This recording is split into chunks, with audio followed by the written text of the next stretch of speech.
Professor João César, com esse ato de hoje, quais são as chances do Bolsonaro se livrar da cadeia ou a gente ter aquela anistia meio calabresa, meio mussarela do Davi Alcolumbre e do deputado Alessandro Vieira? Boa noite, professor. Obrigado por ter topado essa entrevista. Boa noite, Pedro. Boa noite a todos e a todas. Vamos lá. Eu literalmente passei o dia inteiro hoje dando aula. Acabei de chegar da universidade, então foi bom ter visto esse vídeo. Me informei rapidamente só agora ao chegar em casa. Vamos lá. Então, comecemos pela proposta do senador Alessandro Vieira, encampada pelo Davi Alcolumbre e apoiada pelo Supremo Tribunal Federal. Para todos os leigos em direito, somos todos nós os que não somos juristas, né, Pedro? Sim.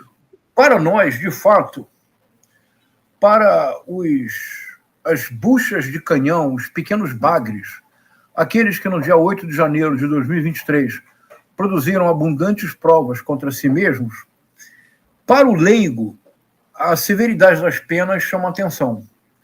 E eu fui então tentar entender, Pedro, porque é preciso sempre procurar aprender. A grande vantagem de ser professor é que eu recebo salário todos os meses para cultivar minha ignorância, ou seja, eu sempre procuro aprender algo. Aquele cálculo, ele não é um cálculo, é bem importante que isso fique claro, Pedro, porque eu acho que não é evidente para todos e para todas. O cálculo das penas, 14 anos, 17 anos, não é fruto do arbítrio de um juiz. Sim. Existe um cálculo técnico que se denomina a dosimetria da pena. Importante lembrar que também a lei antiterrorismo foi sancionada pelo Jair Bolsonaro, né? Exatamente. Mas funciona assim, Pedro.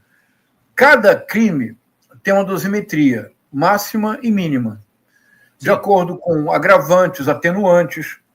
O juiz, ele não decide a partir do próprio arbítrio se você ficará 10, 20, 30 ou 40 anos na prisão ou 2 meses. O Código Penal prevê para cada crime uma pena máxima e uma pena mínima. O que aconteceu no caso dessas pessoas, a Débora do Batom, 17 anos, ela não foi condenada a 17 anos pelo batom. O batom é dano ao patrimônio público. Sim. O que aconteceu no caso de todos os buchas de canhão, os peixes pequenos do dia 8 de janeiro, é que eles estão sendo acusados de 5 crimes. Sim. Não apenas 5. Por exemplo, uso de força para acabar com a democracia e abolição violenta do Estado Democrático de Direito.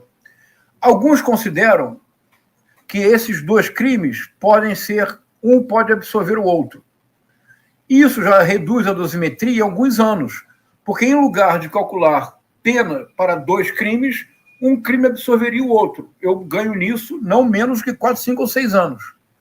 Então, o que parece estar em jogo na proposta do senador Alessandro Vieira, encampada pelo Davi Alcolumbre, que parece não ter objeção do Supremo Tribunal Federal, é que aquelas figuras evidentemente caricatas, totalmente reféns da dissonância cognitiva coletiva, vítimas de um ecossistema de informação deliberado, cuja última floração nós assistimos agora, com a presença do David Gamble no Brasil. Se você desejar, falamos disso depois, Pedro.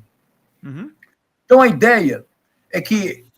foi uma fake news repercutida, inclusive, pela imprensa comercial, né? Mas vamos lá. Podemos falar disso, que é muito divertido. Até é divertido pensar no nome do diplomata, David Gamble. Depois eu explico para as pessoas o que quer dizer to gamble em inglês, que é genial, é divertidíssimo.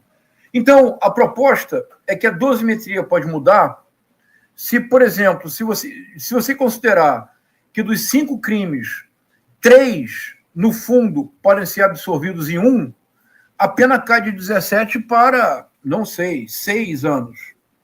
E como existe o regime de progressão, os que já estão presos há 2 anos talvez saiam, com restrições. Eu sou sensível a essa proposta, Pedro. Sou sensível porque o que essa proposta pretende, essa proposta tem um alcance político e um alcance propriamente de justiça. O alcance político é que se aquela senhora de... Como é que é o nome do local? É Tubarão? Fátima de Tubarão. aquela senhora que resolveu, por algum motivo incompreensível, defecar no Palácio do Planalto. Essa senhora recebeu uma pena de 17 anos, só é possível, é importante que a nossa audiência compreenda, Pedro.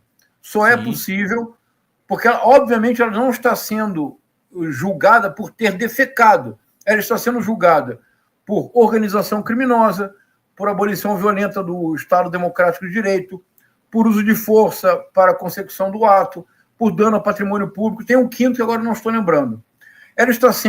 Ela foi julgada por 5 crimes. Se você acredita que 3 crimes podem ser absorvidos em um, a pena é reduzida sem que ela deixe de ser punida. Eu vou repetir, eu sou sensível a essa modificação. Sensível em que sentido? Então, me permita aqui, Pedro, dizer algo talvez surpreendente, mas me permita pensar em voz alta, e quem pensa tem que correr risco. Sim.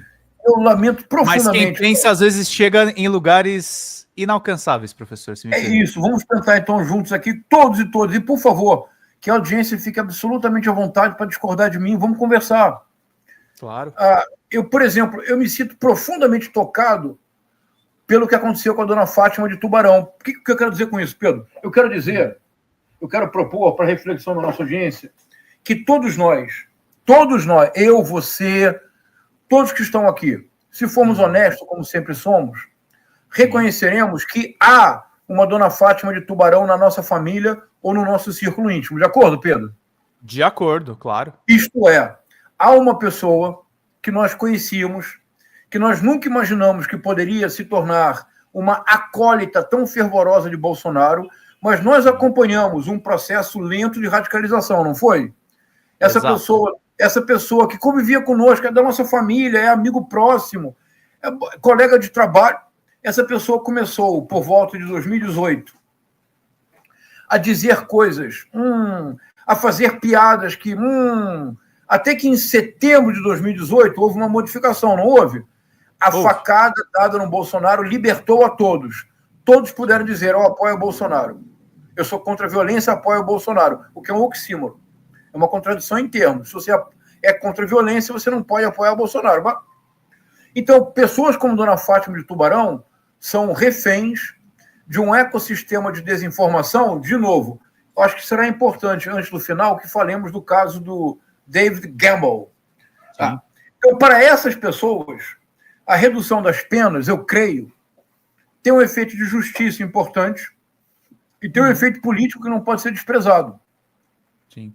Se essas pessoas continuam sendo punidas, mas se a dosimetria das penas é recalculada, em lugar de 17 anos, elas recebem 5, já tendo cumprido 2, em breve poderão sair com restrições, isso esvazia completamente o discurso que nós sabemos que é apenas um pretexto. Porque se você procura uma notícia aí, por favor, Pedro.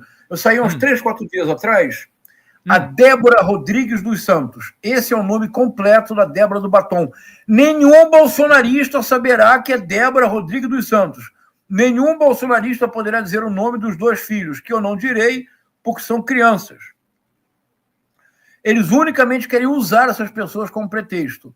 A Débora Rodrigues dos Santos, há 3 ou 4 dias, deu uma entrevista dizendo: fui abandonada pelos políticos. Ninguém me procura, ninguém me ajuda. Que políticos? Os bolsonaristas. Claro. Os bolsonaristas. Ela dizendo: fui abandonada, estou... Aqui, olha, não tinha nenhuma abandonada? Abandonada, olha. O que é abandonada, Pedro? Olha, não, um pouco para cima, Pedro. Cabeleireira. Abandonada. Para. Abandonada, por favor. Do Diário Carioca, né? Isso. Leia aí, Pedro, por favor. Abandonada. Débora Rodrigues dos Santos, 3 semanas atrás, tá, gente? Conhecido como Débora do Batom, cumpre prisão domiciliar após participar dos atos do 8 de janeiro de 2023. Seu marido, Newton César dos Santos, afirma que a família vive isolada, sem apoio de apoiadores políticos. Em entrevista à Folha de São Paulo, Newton contou que apenas parentes ajudam e que enfrentam dificuldades emocionais e financeiras desde a prisão. Enquanto isso, Pedro, Débora então, permanece proibida de conceder entrevistas, usar redes sociais ou manter contatos com outros investigados. mas É ela já está importante em dizer casa. é importante dizer uma coisa, tá, professor João César? Ah, O Vitor Panchorra, que acompanha eu os acompanho ele foragidos também. do 8 de janeiro, o canal dele é muito bom. Ele É, diz que as defesas dos acusados e depois condenados pareciam, tipo, facilitar que eles fossem condenados para proteger o Bolsonaro. exatamente. Eu assisti, ele reproduziu vários, e para mim era muito chocante, porque as pessoas faziam, o procurador muitas vezes fazia perguntas com a óbvia finalidade de, na medida do possível, colaborar para que houvesse atenuantes. Por exemplo, eles perguntavam sistematicamente: a senhora acreditava que indo para o Palácio Planalto, de alguma forma, seria o retorno do Bolsonaro ao poder? Ela dizia: nem pensei no presidente Bolsonaro. Ou seja, elas assumiram 100% da culpa. Então, veja, esta senhora, que foi o baluarte, a bandeira, todas as influencers de extrema-direita postaram fotos com batom. A extrema-direita é mestra em fazer pix, apoia-se, cadastre-se, divulgue, o que seja. Por que não fizeram uma vaquinha para Débora Rodrigues dos Santos? Claro. Deveriam, não deveriam, Pedro? Deveriam. Então, há um efeito político nessa proposta que não é desprezível. É que desmoralizará completamente o discurso do Bolsonaro, como o de hoje, por exemplo. Uhum.